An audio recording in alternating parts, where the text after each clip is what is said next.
Bonsoir messieurs, dames. Alors ce soir nous sommes dans le cours 250 d'art dramatique.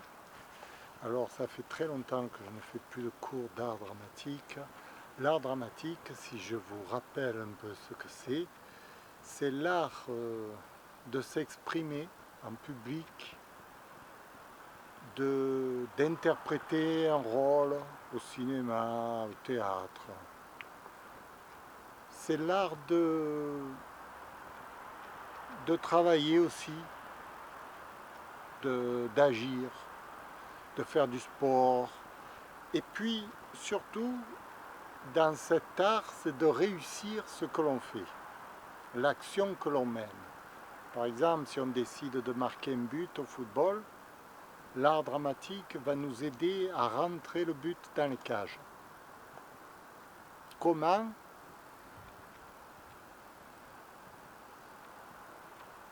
Un footballeur, vous verrez les plus grands footballeurs au monde, dans la tête, là, il y en a. Il y en a beaucoup, plus que moi. Moi, je suis rien à côté d'eux. C'est des génies de la pensée. Avant d'être sportivement bâtis, parce qu'en plus, ils ont une carrure extraordinaire. Mais si vous mettez un gars avec une carrure extraordinaire, mais que là-dedans, il n'y a pas la technique psychique, on va dire, il n'y a rien qui rentre, hein. Ça sera toujours à côté le but. Avec beaucoup de force, mais toujours à côté. Voilà, il peut s'entraîner des années, ça ne changera rien. Parce qu'il y a une façon d'appréhender les choses qui fait que l'on est bon.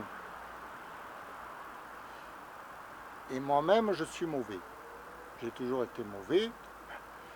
Et il a fallu que je corrige ce défaut. Jusqu'à aujourd'hui, j'essaie de le corriger. Alors là, je suis devant un peu la caméra, j'explique quelles ont été les étapes de ma correction un peu, pour avoir justement cette façon de penser qui permette de réussir l'action que l'on mène. Un coureur automobile qui conduit, c'est pas seulement d'aller vite, hein, c'est pas ça du tout, la conduite. La conduite sportive, c'est pas d'accélérer, de doubler, de passer, de faire tirer sur les chevaux. Ça, c'est ce qu'on croit quand on est bête. C'est pour ça qu'au plus on est bête, au plus on achète des voitures puissantes en général. Alors que quelqu'un d'intelligent va tirer le meilleur d'une voiture d'une 4 chevaux par exemple. Il va être avant vous à l'arrivée. Si on demande par exemple à quelqu'un d'intelligent de traverser une ville avec une 4 chevaux, vous vous mettez avec une Maserati, ce que vous voulez, Ferrari, tout ce que vous voulez, vous arriverez toujours après lui. Pourquoi? Parce que lui, il a l'art de se faufiler, sans forcer, vous voyez. C'est comme un footballeur, il a l'art de se faufiler pour marquer le but, sans forcer. Alors que vous, il va falloir des forces, et vous allez arriver à rien. Beaucoup moins que lui. Alors, cette façon de réfléchir, ça s'appelle de l'art dramatique. C'est une façon de penser qui est très spéciale parce que, si vous voulez, ce sont des histoires que l'on se raconte dans la tête, et ces histoires vont nous influencer dans la vie de tous les jours pour réussir ce que l'on veut faire.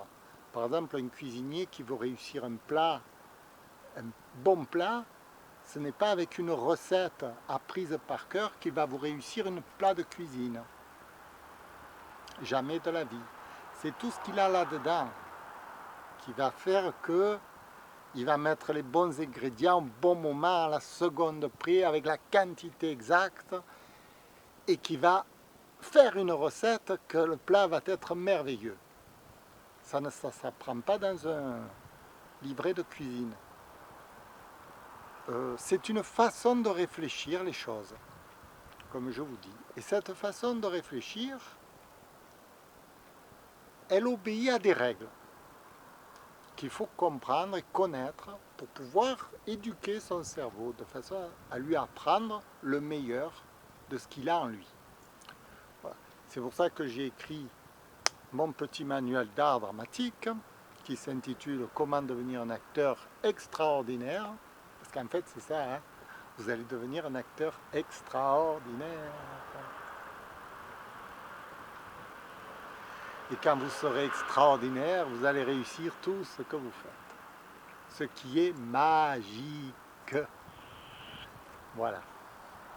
Écoutez, je fais une petite pause, je reviens pour savoir si l'enregistrement était bon. Vous me permettez? Voilà. Je reviens dans 2 minutes. Allez.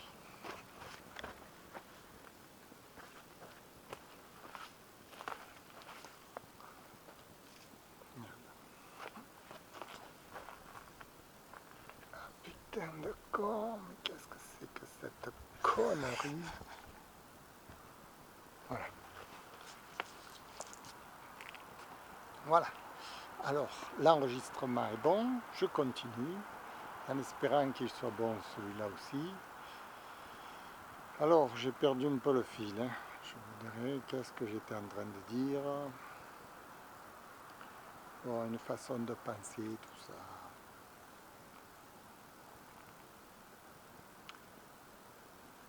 Ah ouais, c'est-à-dire que lorsque vous avez la technique mentale, c'est une technique psychologique, une façon de réfléchir qui permet ensuite de devenir bon dans n'importe quelle activité, hein, toute activité confondue. La technique va s'appliquer sur cette activité, évidemment. Qu'est-ce qui va se passer? Vous allez commencer à être un peu exceptionnel, vous allez commencer à réussir tout ce que vous entreprenez. Je sais pas moi, du bricolage, vous allez le faire, vous allez... Et ensuite, vous allez avoir des résultats positifs. De bons résultats, on appelle ça.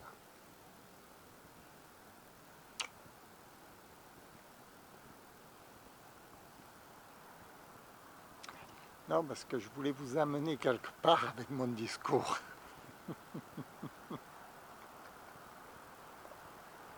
La transition, hein, pas facile, pas facile. Bref, donc je vous parle de cette technique qui me permet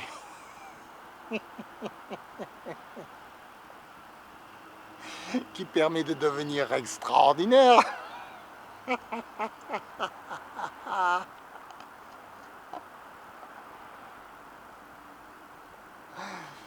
Et j'ai écrit mon livre, évidemment, qui en parle de long en large. En ce moment, je l'ai amélioré.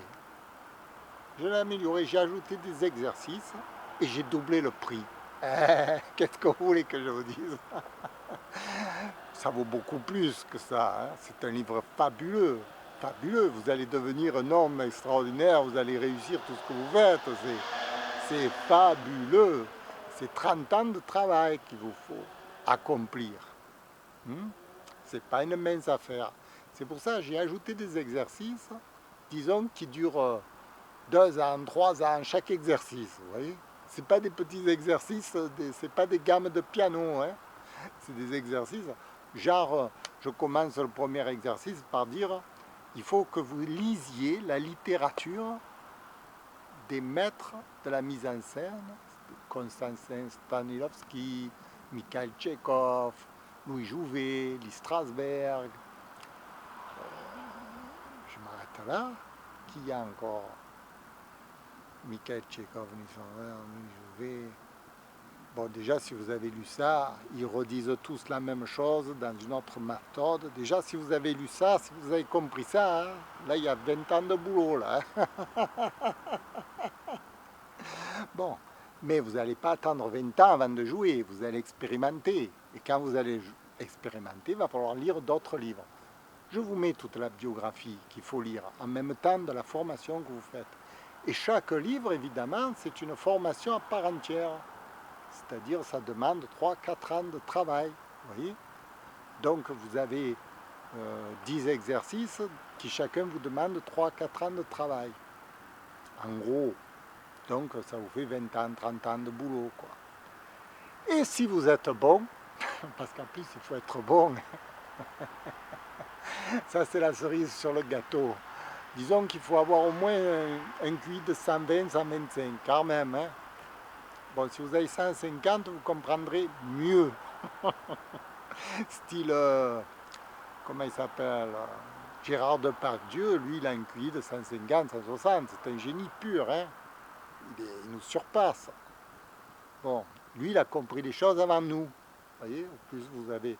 Si vous avez un QI faible, si vous avez un cerveau faible, mamma mia, il vous faut 100 ans. Non, je le dis parce que les gens ils croient que c'est facile. Moi, il m'a fallu 25 ans. Hein. Pourtant, je suis un rapide. Hein. Ah, putain, je peux vous dire que je suis un rapide, je résolve tout. Hein. En général, je suis très fort. Et pourtant, il m'a fallu 25 ans. Einstein, on dit des trucs. La dernière fois, j'écoutais Einstein, un truc sur Einstein.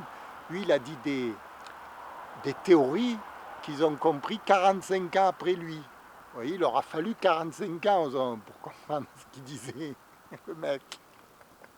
Lui, Einstein, il lui a fallu peut-être 20 ans, 30 ans pour élaborer sa théorie. Mais les autres qui ont suivi, ils ont du boulot hein, pour rattraper. Voilà, c'est un peu ça. La technique, elle a toujours, elle se perfectionne de jour en jour. Voilà. Et je vous disais tout ça parce que dans mon petit manuel d'art dramatique, je parle de la crise d'aujourd'hui, en 2016. J'en parle, puisque j'ai une vision de l'avenir, vous voyez. Et maintenant, je parle de l'après-crise, de la solution qu'on amène à cette crise, qu'on va trouver dans 5 ans, 10 ans, peut-être 20 ans, je ne sais rien. Les hommes, vous savez, on ne peut pas savoir dans combien de temps ils réfléchissent. Hein. Mais moi, j'en parle dans mon petit manuel. En 2016, je parle de cette crise monstrueuse mondiale. J'explique pourquoi et je donne le remède surtout. Si vous avez l'ensemble, la globalité, vous comprenez ce qui se passe. Pourquoi on vous ment, pourquoi on vous prend pour des imbéciles, pourquoi on vous bâillonne. C'est un processus logique dans cette crise mondiale dans laquelle on est. Si l'on ne faisait pas ça, si l'on ne diffusait pas ce virus, ce Covid, ça serait très grave. Ça serait une guerre nucléaire mondiale et l'extinction de la race humaine, à terme, dans pas longtemps. Alors ils ont trouvé cette solution pour calmer les gens, vous voyez, pour ne plus qu'ils consomment, pour qu'ils s'arrêtent de bringuer à tout va, parce que c'est ça qui tue le monde. C'est la consommation à outrance. Vous voyez, donc le virus, il calme un peu. Maintenant, on vous met des passes. Voilà. Tout ça, c'est voulu. Mais c'est écrit dans mon livre en 2016. Vous voyez. Et je donne la solution de 2030 maintenant. La solution, elle est simple. Il ne faut pas consommer. Donc, il faut s'orienter vers les services. L'homme n'est plus quelqu'un, vous voyez, il a atteint sa limite de consommation autorisée. Il n'a plus de carburant, quoi. Ou on se tue tous pour le dernier reste de petit carburant qui va nous rester, en gros. Ou alors, on se calme tous et on fait avec ce qu'on a. Mais pour calmer les hommes, c'est impossible. Comment vous voulez apprendre aux gens à dire « Oh, demain, tu ne dois plus consommer, tu ne dois plus aller travailler ». Le type, il se tire une balle dans la tête. Donc, on est obligé de leur mettre des virus et des passes et des interdictions et des trucs, interdiction de ceci, interdiction de cela. Voilà. Mais, logiquement, pour sortir de cette crise, il faut que l'homme apprenne à travailler sans consommer.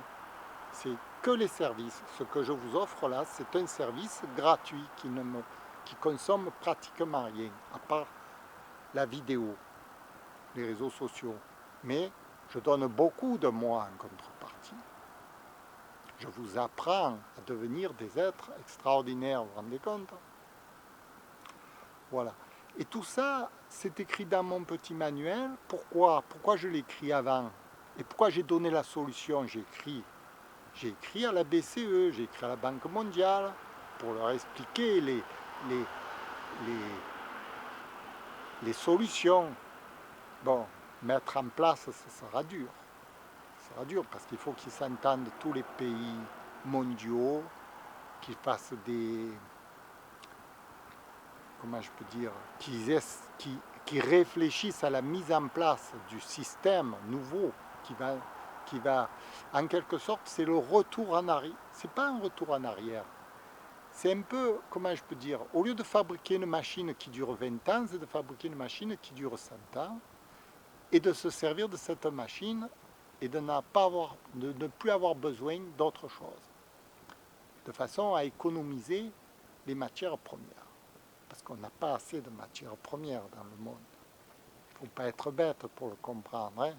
Si on en avait assez, personne ne se battrait, on en aurait trop, on ne saurait plus quoi faire, tout le monde aurait de tout, et puis tout le monde serait content. Voyez. Or, on n'en est pas là. Les réserves s'épuisent. Voilà. Voilà où on en est. Écoutez, je vous ai parlé, je vous ai expliqué. Je vous ai expliqué tout ça. J'espère que ça vous a plu. C'était le cours 250 d'art dramatique. Vous voyez, je vous en ai dit beaucoup aujourd'hui. En une seule fois, je vous ai tout dit.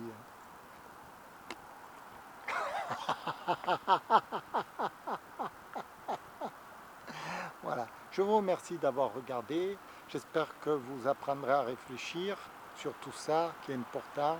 Il faut éduquer son cerveau. En fait, c'est une histoire culturelle. Il faut toujours comprendre comment on fonctionne de façon à mettre de l'huile, vous voyez? Mais de l'huile. Allez, merci. Au revoir.